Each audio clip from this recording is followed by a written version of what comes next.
Let's go to medical. Thank you.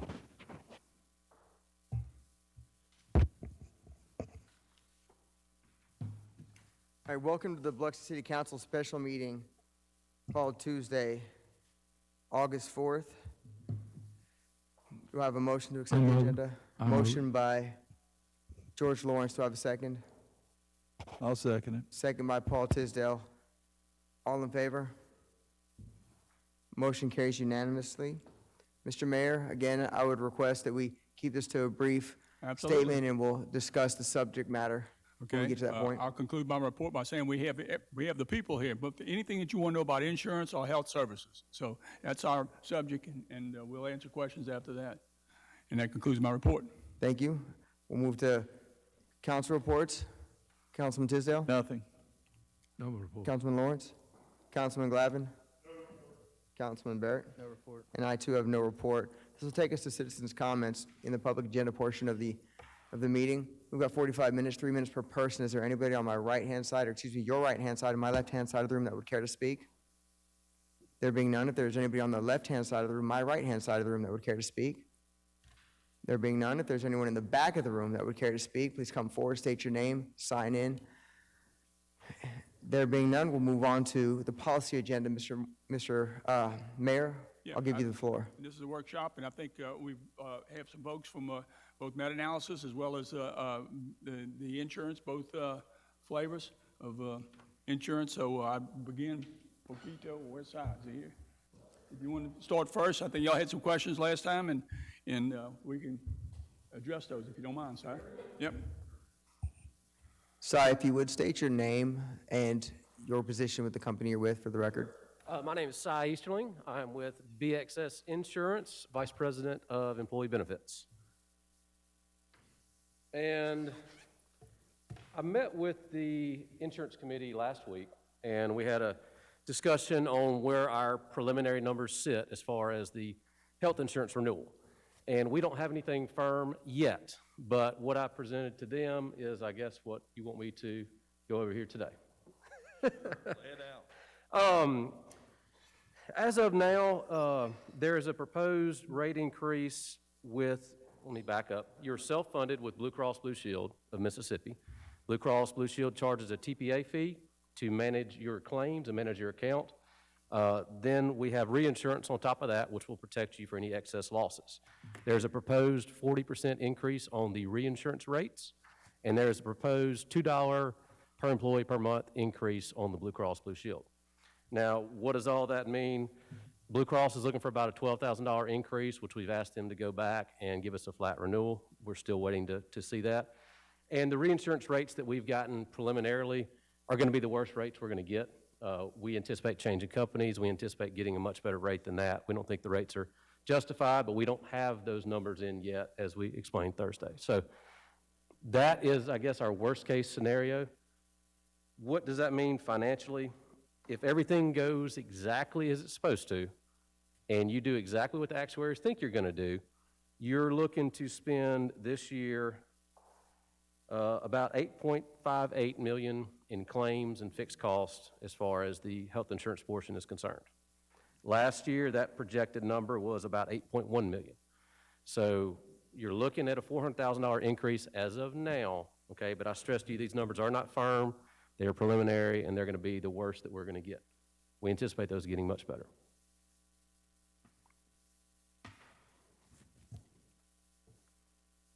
Any questions on that? Councilman Tisdale? No, I don't have any questions about it. Councilman Glavin? So as we assess the increase in the insurance, the opportunity is to go out and seek another provider. Correct. See if we can, shop this around and keep the cost low. And again, what would we be giving up if we did that? Do I have to keep this on, or can I sneak? No, you can take it off when you. Man, it's hard to talk with that on. As we discussed, we are looking at two different things. We're looking at keeping Blue Cross Blue Shield, keeping the plan that you have now, getting a different reinsurance carrier, because that's the bulk of the increase is your reinsurance premium. We're also looking at different networks, different TPAs, to see if we can somewhat replicate the plan that you have. The plan that you have now is a very unique plan that is not offered anymore, but we're going to try to replicate that as best we can, get a repricing analysis saying, hey, if we had the exact same year next year as we did this year with the same claims, what would it cost with a different network and a different TPA? The claims portion, we don't have that yet, but the TPA that we're looking at would offer a substantial savings as far as the TPA fee is concerned. So we're looking at potentially $100,000 in savings of just the fee, but we need to make sure that the network works out as far as the discounts and provider access for the employees. I know there's been talk on the national level and everything about COVID and how that affects insurance policies for individuals and everything. Is there anything you can tell us today how that may affect us, if any? We have seen, I guess starting in March, and if you look at your claims, you started to see a decline in your claims and in reimbursements because people couldn't go to the doctors. Elective procedures were shut down, so we saw claims go down. But this past month, after 3 or 4 good months, this past month you had everybody catching up and going to the doctor, so your claims did go back up. So while we did see a dip for a little while, a little bit of a savings for you, we anticipate those numbers leveling out long term. Okay. No other questions? Councilman Barrett? Nothing. Councilman Lawrence? The other day when we had our meeting, our Chuck said we had 609 employees on the insurance, and I noticed we had 644 listed. That's what I'm trying to get from FOFO. Are these extra 35 people so actually on our insurance plan now? You said you didn't have anybody really picked up.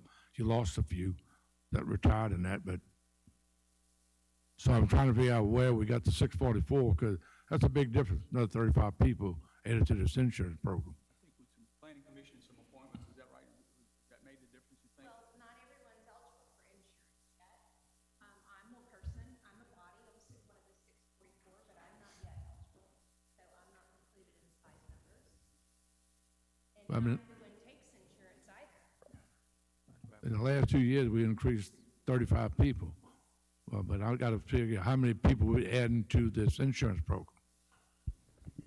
We went from 609 and now we have 644, according to what y'all told us at the meeting. So that makes a big difference on this insurance program. Are you saying 644 total employees with the That- city? Additional. Right. Okay. That's what they gave us the last meeting. Y'all gave us 644. So I need to find out if those 35 people, they're full-time employees, they're supposed to be, they're all on the insurance. Those are things I need to. There's several scenarios where an employee would not take insurance, and I'm thinking that those 35 or so people would fall into that category. I can't speak to that. I can speak to who's on the plan, but sometimes you have 2 employees that are married and they're under, one family plan on the city instead of 2 individual plans. So somebody may have TRICARE, they don't need it. I can't remember if you said, Si, you had 607 or 609. You had 609 at last count. Okay. You know what I'm saying? If we had another 35 people, like you said, this program right here, we close on anything. If we had another 35 people, that's pretty huge. Then you said the fees went up to $50 a person. At Blue Cross Blue Shield was charging $50.50. $48.50 will be the proposed rate next year per employee per month. That'd be times 35 more people besides everything else. So I said, that's the stuff you have to look at. So I have to get the right number on how many people we actually have in the city working that is being insured. There's 609 people in the Blue Cross plan as of last count. 609 employees or family units On the policy. on Blue Cross, on Okay, but he's insurance. saying 644. I think that's total number of employees with the city. Okay, you have part-time employees that aren't on insurance. The 644 is what they gave us at the last meeting. The city gave us that. Said there's 644 employees. Okay, That's where I got it from. So I wanted to know them 35 extra employees, where they at, who they work for, are they on this insurance plan, or will be on the insurance plan? no, what they're saying is we have 644 employees, but you have 20, 30 employees that are part-time that aren't eligible for insurance. You have some full-time employees that aren't on insurance. They elected not to be on it. Well, I need to know that because that was 609. The first year we had 14 or 623, then we had another 21. That's the last 2 years in a row. I don't understand what So, you're... well, we increased 35 employees from 2 years ago. It was 609 2 years ago. then we went to 623, and then now we're 644. These numbers come from y'all. No, he's not. But y'all give me the numbers. 609 on employee, on insurance, what the call is, right? Correct. Correct. And I need to know how many we have. That's talking about temporary people, people that work during the summer. We're talking about full-time employees on our insurance program. 609. Yeah, I know they all not on it, but somehow or another, we increased 35 employees. And just like I said, if you We had have that on it, 609 employees on insurance. I don't know where you're getting 644. ask Jody, she gave it to me. That's how many. No, we didn't say anything about part-time people. You said you had 644 people working for the city full-time. Not the part-time people, not people that work in and out. We're talking about 644, and the number's right there on the sheet of paper y'all give us. And not saying about the Parks and Recreation that has,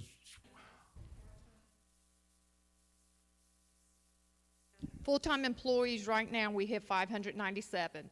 We have 8 elected. We have 23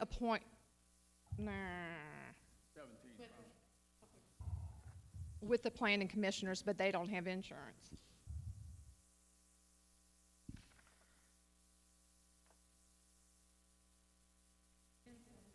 We only have 609 employees on insurance.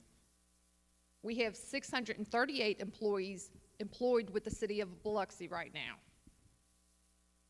Not Okay. all of them are on insurance. I understand that. That's what I'm trying to make sure. That's why I have to get all those numbers, see where it was at, who's working, what department they're working in, are they full-time? Because it costs us money to run these programs, and I need to know the exact amount. 609 as it is, fine. Then the 35 people have not full-time employees. I don't want to, speak for you, but I think that the question is, what is your potential exposure for more costs that could be incurred with more people getting on the plan? And it sounds like, Jill, maybe you can correct me, there's only 4 or 5 or 6 people that are eligible for insurance that have not taken it as of now. That's just my guess. So you're looking at maybe 4 or 5 more people, but that number fluctuates within a month with, 3, 4, 5 people getting off, getting on, things like that. That's why I was just trying to find out for you to let us know what you have, that people on these insurance programs. And $50 fee is pretty strong. Sure. It's $50 times another 35, that's strong per month, right? Correct. Yeah, that's Correct. pretty expensive. So that's what I was trying to make sure I had the right amount of people for the insurance program. Will that be all, Mr. Lawrence? Is that all? That's it. That was my concern.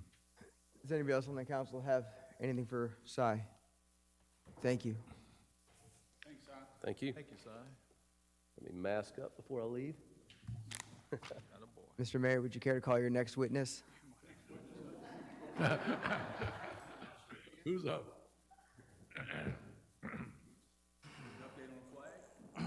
No. I do not want to talk about a flag. Frank Bordeaux with BXS Insurance, Thank you, Frank. Property and Casualty. Obviously, our property insurance comes up much later in the year, or actually next year. And so to talk about the budget right now and this the conditions that we're finding ourselves in, it's difficult. I will say we are going to have to get very creative working with the insurance committee as well as the administration. We are seeing massive increases on property insurance. We are starting to see very large increases on public officials' liability, y'all's coverage and y'all's manager's coverage. The workers' comp market continues to flatten. Auto has gone from major increases to starting to flatten out. And our general liability is, we have not seen the increases for public entities, cities, and counties as we've seen for school districts, but we are seeing less interest as far as markets that are interested in writing that coverage. Prior to COVID, we were seeing, and y'all saw it in this past renewal, a very difficult renewal. A lot of carriers, surplus lines carriers, are pulling back on their capacity. And so that's requiring more and more carriers to cover the total insured value that our city has.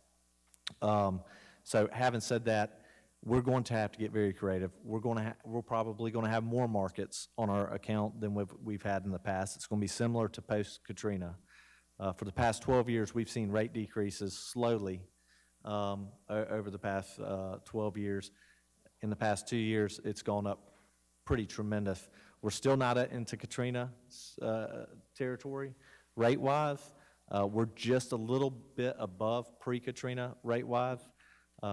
But our coverages are we're paying more for less coverage. We did that last year. I do believe that's going to be the case this year. And that's assuming we don't have storms. That's in this particular environment. So I would like to continue to come forth, and I'm asking every one of my accounts, maybe even monthly, to give y'all an update so we don't have sticker shock. And there will be tough decisions to be made next year, next renewal. Councilman Tisdale? Is there anybody out there that can give us some good news today?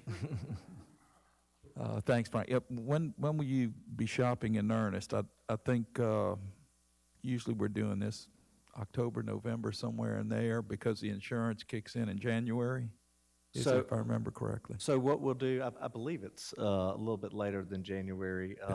March? Yeah, March. Okay. So what we do is we begin the marketing.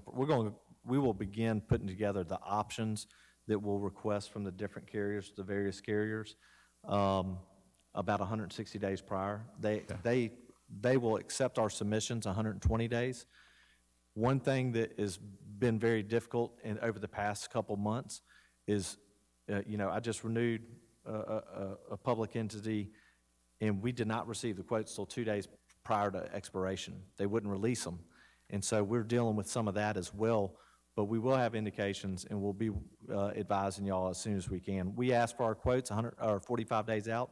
That way we have a few days to meet with the insurance committee, go through different options, and then so we can present hopefully the first meeting prior to renewal. That way, if we need be, we have another meeting to discuss any changes. That may not be possible this year in that time frame that we've done over the past several years. Frank, if you were to make a line, would 10% be, or would you bet over or bet under?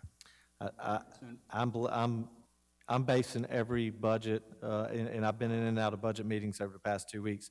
I'm telling them on property, 20% is not out of the question. If we leave everything the same. Mr. Mayor, where are we at with the budget numbers? Are we projecting for a 20% increase? I'm not sure. Yeah, it's about 10%. So we're looking at more like a 7% 10%. increase. Well, and keep in mind,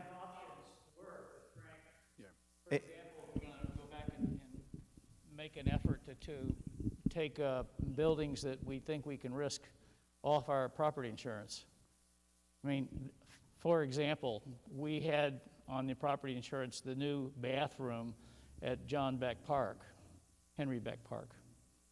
We decided, it's a bathroom. Can we maybe not put that on the insurance policy? We're going to go back and scrub the property list. We're getting rid of some property, too, that's on our insurance. The Moon House on Lemieux Street is for sale. Things that may surplus and so forth, but Frank, there's some rules on what we can just pick and choose what we want to insure. FEMA has their requirements of what we have to insure. But I will say on the 200,000, that 2.9 is for your entire program. So that is your liability. I don't anticipate a 20% increase on liability or your workers' comp. And to be quite honest with you, our claims have done, knock wood, all departments have done very well as far from a claims perspective. And so that is a variable cost that is controlled internally with us. And so that number, although our premium is going up, the bigger number is our claims cost, and that continues to trend down. And hopefully we continue that trend, and that will soften the blow of the increase on property if that trend continues. Thank you, Mr. Bordeaux. Councilman Glavin?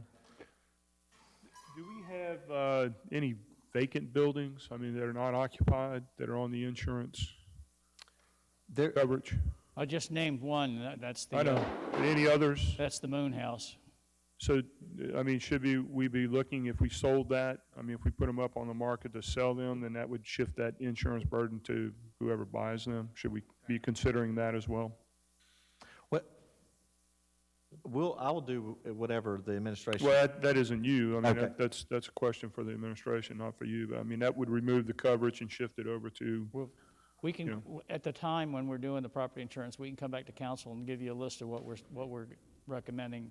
That you're just playing, you're just risking potential loss that you might not be able to have insurance coverage on. But remember, when you get when we file a FEMA storm claim, that the claim is paid less whatever insurance we had. So what you're really doing is betting that nothing will happen, and also betting that if something does happen, that FEMA will cover it. Well, it's not just FEMA, just all what we can do. I mean, you can't cherry pick what you want to insure, what you can't insure. That's correct. And I think some of y'all that were here post-Katrina will remember that, we had years where we had to pull out some of our higher value and better constructed buildings, and it made sense to insure those separately than other buildings. And so we may just Same thing, yeah. deconstruct our entire program. It will get very complicated come claims time. We're not going to limit our coverage, but it may be better to do that. We may have some carriers that say no to the city of Biloxi's schedule because they don't want these buildings, but they would have said yes to the visitor center that's built very well. And so we're going to have to look at this in a multitude of ways, but I do anticipate we're going to have 21 to 27 carriers this year on this program, and so it's going to get relatively complicated. We will ensure that we have one adjuster come claim time, that every carrier agrees to a single adjuster, regardless of how we set the program up.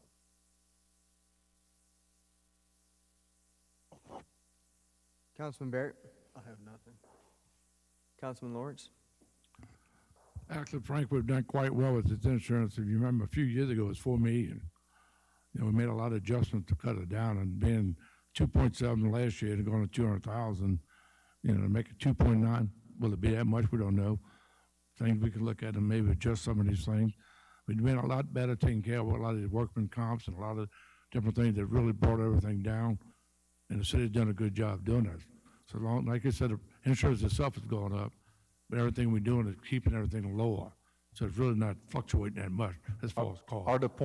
The department heads and our legal staff have done a fantastic job of taking the insurance into, and I believe, and Mr. Leonard and I have spoken about this several times, I believe there's a lot of room for improvement.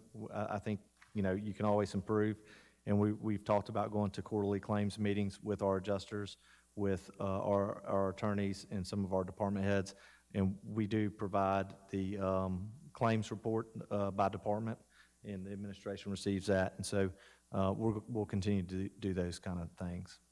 So, Thank you. Thank you, Mr. Bordeaux. I think that's all we have. okay, thank you. Thanks, Frank. Okay. Thank you, Mr. President. I think there were some questions regarding meta-analysis and some of the performance and some of the things that are programs that they're in the middle of. And I'd invite Susie to come in. You're next on the show. Susie Bogart, meta-analysis. Hi, hopefully I'll be your good news. Okay.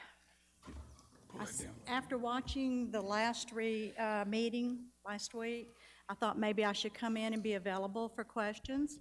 So that is what I'm here for. I did send you the last 18 months of clinic utilization. And the good news is it hasn't changed much. Right now, we're in well season. So well season typically in a year is kind of a slow time. It's not real busy. However, the COVID has changed that. And because of that, we have been quite busy. Now, but for your normal issues that come through the clinic, it's been the same as it always is. We generally pick up in business in August when kids go back to school. Kids go back to school and they get pink eye and viruses and you name it, they get it, and then we're flooded with patients, and that happens all the way through what we call sick season, which is cold and flu season. Now, we expect this sick season to be pretty bad this year because everybody that has a cough, cold, temperature will be wanting to be tested for COVID, so we're going to be quite busy. When your group came over for the first testing, we had just opened up another clinic across the hall. It was the old asthma and allergy clinic, Dr. Levingood, and we're using that primarily just for our COVID testing, trying to keep them away from our other patients, allowing patients to still be able to get their pap smears, prostate exams, and what have you.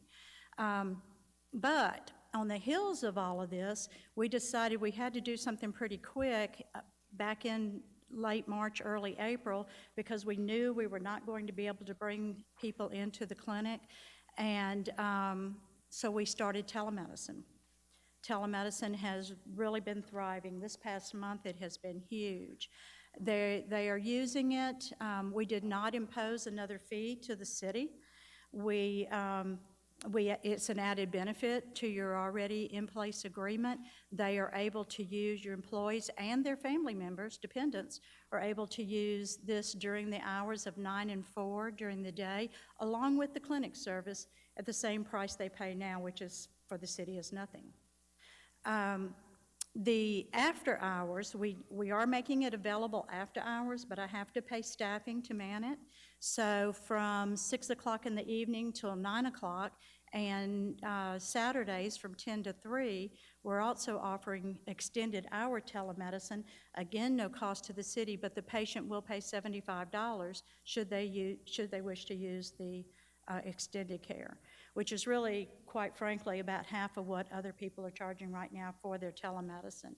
But we know that we're going to be real busy come the cold and flu season, so we're going to keep telemedicine in place. So those of you that do not want to risk coming into the clinic for that earache or sore throat or what have you, you'll be able to call the telemedicine line, and you're not going to pay anything during the day, just like you don't now when you use the clinic. Okay, and the good news about we haven't gone up on y'all in years, and you pay just over $13 per employee to use the clinic, and in that $13 per month, the entire family can use the service within that $13. That's a huge benefit for your employees, and not much for the city, I might add. We do a lot more than just the health care. We do your occupational medicine. Fire department's always calling us for tetanus shots or TBs, or if we need hepatitis. You only pay the cost of what we pay for the serum. We provide the injection, and there's no markup on anything that we do for you. We also provide, Jill called me quite some time ago and told me she was paying $268, I believe it was, per chest x-ray, 2-view chest x-ray on the Academy.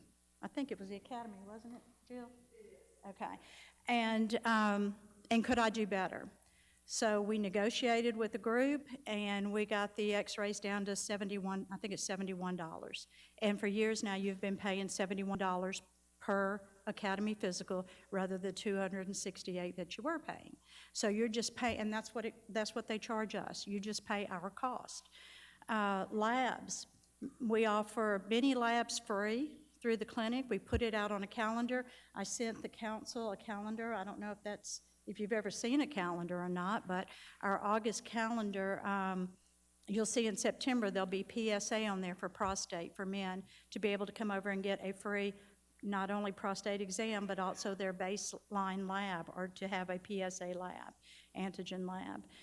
In October, we do the women's health, the pap smears. February, cardiac, we'll do cholesterol tests, and anybody that works for the city of Biloxi or their family get those labs at no charge. Okay, so that's a good benefit for the employees. We're able to. I'd like to at some point maybe meet with Mike and maybe even Cy, anybody else that would be interested, and talk about getting your labs down even more. We met with a group a couple years back, and they were paying quite a bit for their labs, and we said, let us direct bill them and you'll pay cost. You'll pay what it cost us. So their cholesterol labs went from $48 a lab to $6. So they saved substantially in that, and I'd like to eventually get with you on that and talk about that. I think it's fair to say we're probably all interested in saving money.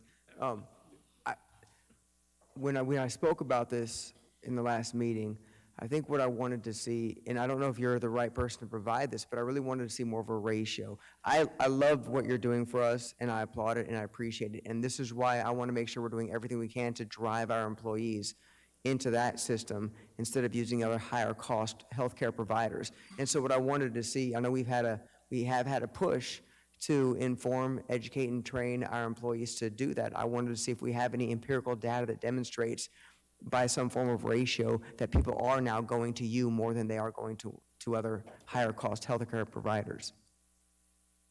You know, Si, is that something that you can get on your end? I can tell you how many unique visits you have to doctors per month. I don't have it broken out by specialist or primary care. Obviously, you're going to go see your specialist. Is there a way to compare the annual data from this year to last year to see if there's a change in the trend?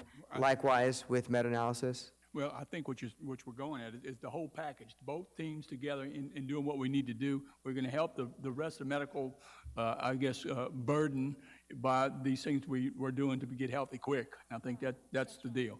And we can probably drill down on these numbers, but the package together, I think Mike was going to ask you to talk a little bit about the collaboration we did with the fast test and with the COVID. So, I mean, all these opportunities, as they appear and you see that we could do well together because you're not going to get them anywhere else. So it's going to elaborate, a plan to everybody stay healthy, Right. Think. Well, we have, and that is something, we do not file insurance, so there's no track record on that type of thing through our company.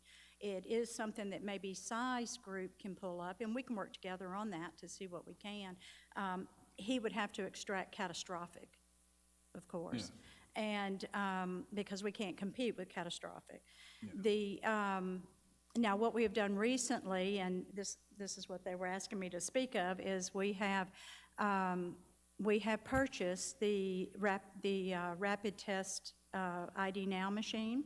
So we're expecting it in between, they tell me mid-August to mid-September, and the test kits to go with it, and within 20 minutes we should have a result.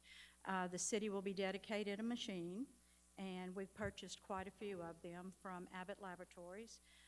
They have already begun to release some, but they're releasing them to the hospitals, and they're doing the test on inpatients only at this time. I understand in some states, Louisiana being one of them, I have a clinic in Louisiana, and they have a rapid test machine in the ID Now in one of their urgent cares, but it was because the hospital actually had more of the equipment than they needed, and they put it into the urgent care for other people to use. So we soon should be having that, and we'll be able to get turnaround quick on getting people back to work. Right now, Quest Laboratory Lab and AEL are reporting 14 to 16 days out. Heck, even Memorial City of Gulfport called me yesterday, and they've had somebody out for 13 days, and that went to Memorial to be tested, and I don't know which lab Memorial uses. I don't know if it's theirs or one of the others, but the three major labs are 14 to 16 days out. Well, by the time the result gets back, you're out of quarantine. So we're wanting to get them back much sooner. Now, we have negotiated a piece of equipment in Alabama at a lab, and they have put us first in line on it as long as we drive the specimens to them. So on a daily basis, we are taking the specimens over to this lab, and so far so good. When I first started out, it was 2-day turnaround. We're up to 4 days now, and I know before the winter gets here, it'll be just as bad as the other labs. So, which was the main purpose in purchasing the rapid test machine. Well, thinking. It does. Right now, you're paying $100 a test for the COVID. If you're being billed directly, if you're filing insurance, it's actually $150. And the patient's not paying anything, but the city is. The city is picking up the tab for that. The cost for these will be $65. That's our cost. So, Let me ask Susie, if to be, hopeful of a vaccine, do you envision being able to vaccinize everyone, provide those kinds of if it services? comes If out, that we silver surely bullet, well, will. I'm saying Yeah, that's if it- another way. yes, I think the yes. challenge is to get everybody yes. shot up twice a year, or something, whatever it is, but Just that's like another. just like we do the flu. That's it. We come on site. Last year, we came on site and we provided your flu test. And your flu tests are not, there's only 12 of them that are shown in this report, because this is actual clinic service report. This comes out of our electronic medical records. When I ask it to print a report, this is what it pulls from, what we did in the clinic.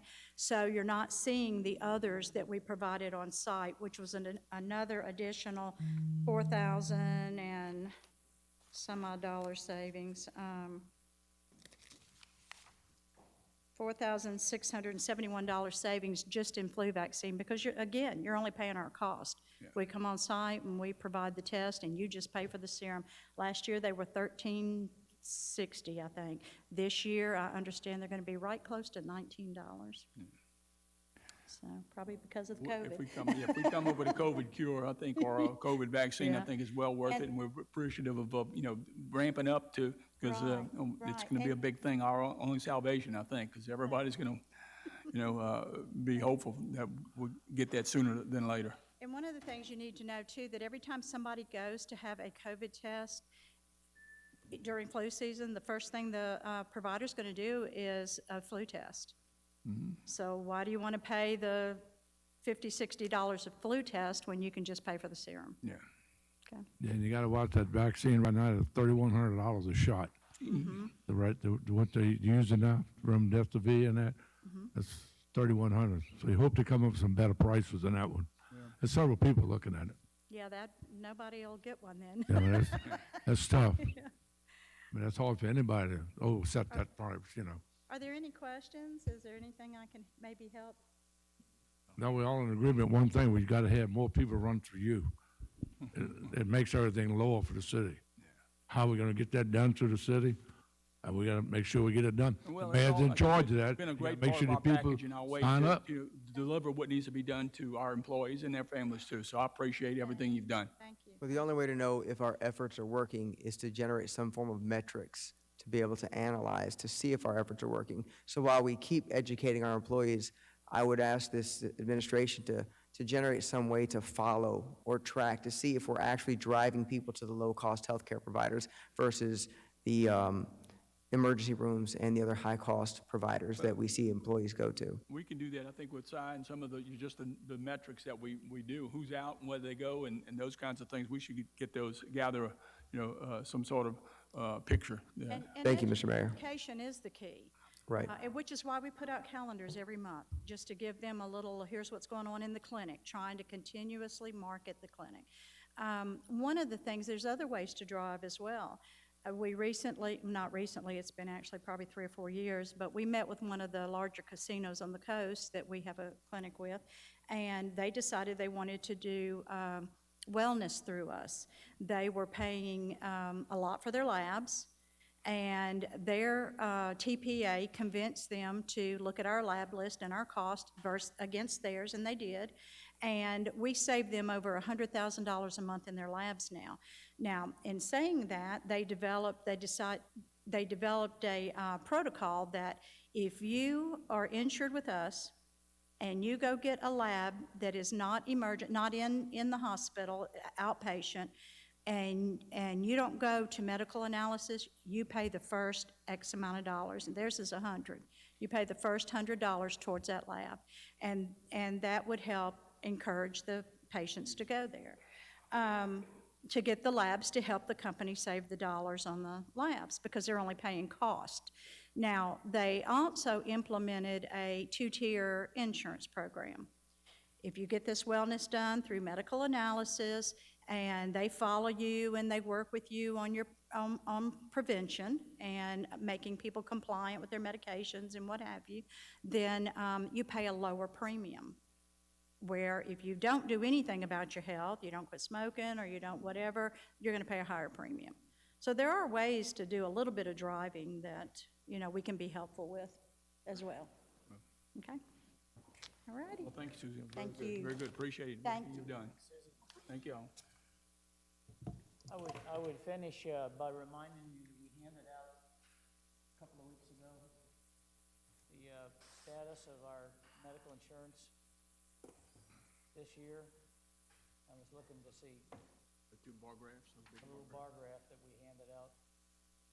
But basically, we're sitting at 75% of the year is gone, the budget year.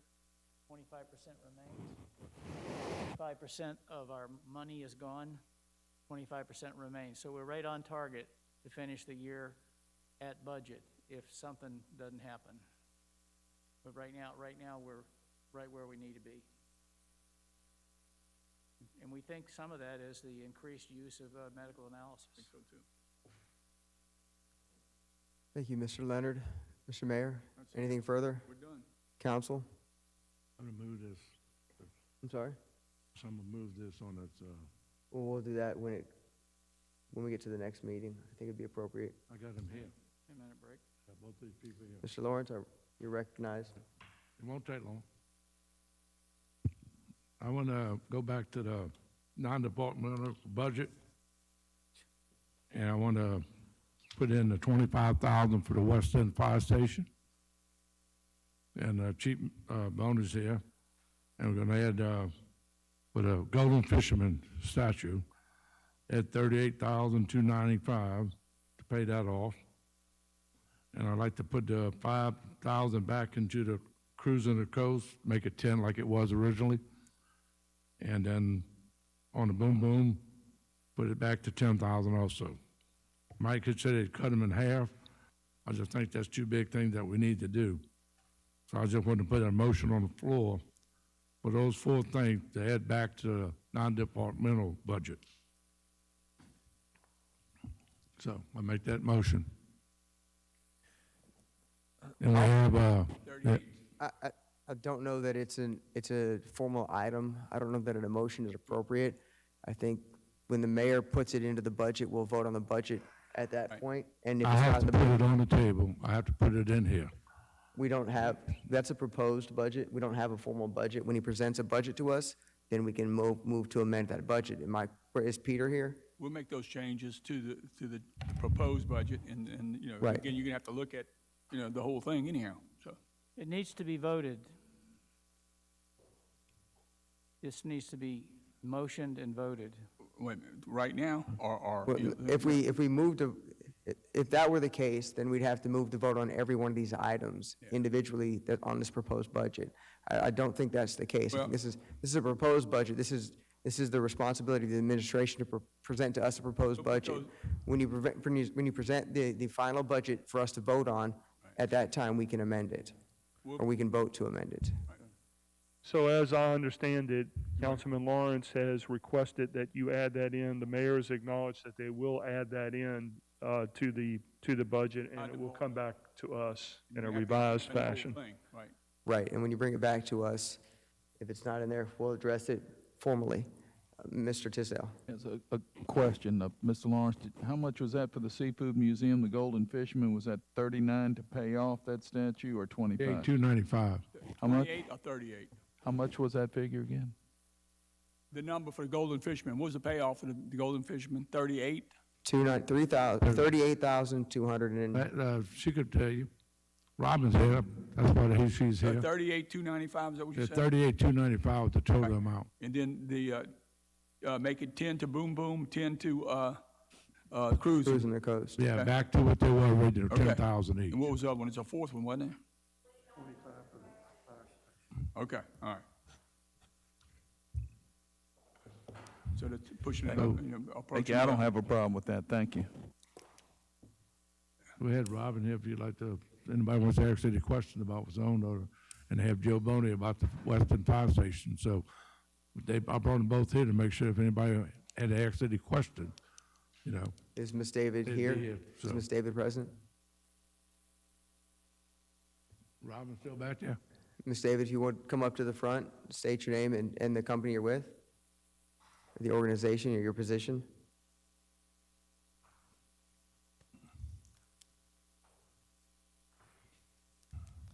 Robin David, I'm the Executive Director with the Maritime and Seafood Industry Museum. And I think I sent y'all an email just to give you a rundown of the Golden Fisherman Project, where the different funds came from, grant money that we secured, as well as donations, to show you what we received and then what our balance was left. Ms. David, briefly, I Mr. have a Mayor, if you question have, with regard to, I think, the Thailand's grant for that Golden Fisherman, was that received already from y'all or not? The 210, the 20 in Thailand money, yes, was The received. 35,000, is that what it was?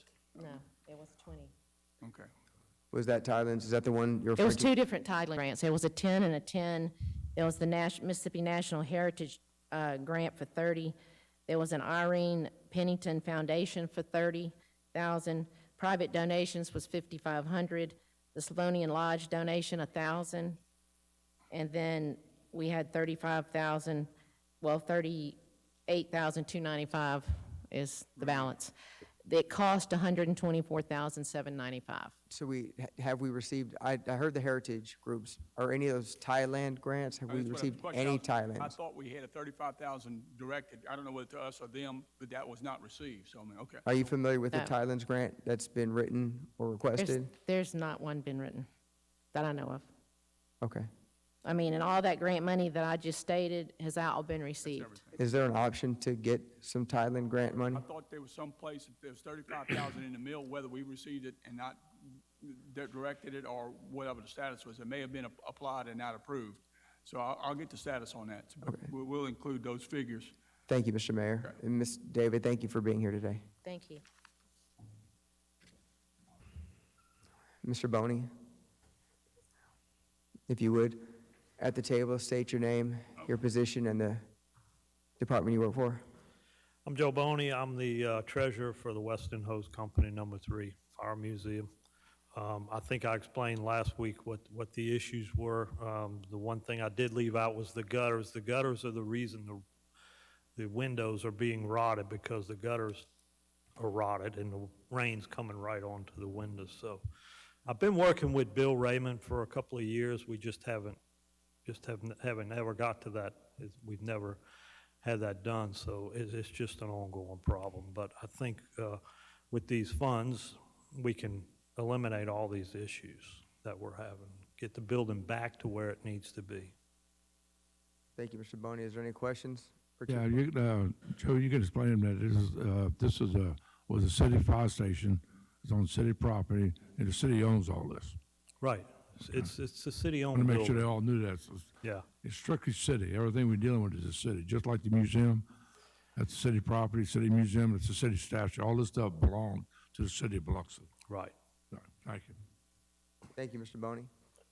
Chief, excuse me. Mr. Mayor, do you have anything further? No, I think coming up on 6 o'clock. We do, we have 6 o'clock. Yes, one other thing, since we're looking at these other considerations, remember that the Harrison County budget, the library budget had proposed a reduction of $59,000. What they said was they would not order books for next year. That would save them $59,000. Since we're considering things, I'd like to see that figure of $59,000 in terms of what they propose to remove from their budget, to reduce that to $34,000 rather than $59,000. Just something to consider along with these other things we heard about You today. say the reduction reduced to 34, so you're suggesting an addition of 25? That's correct. Okay. Okay.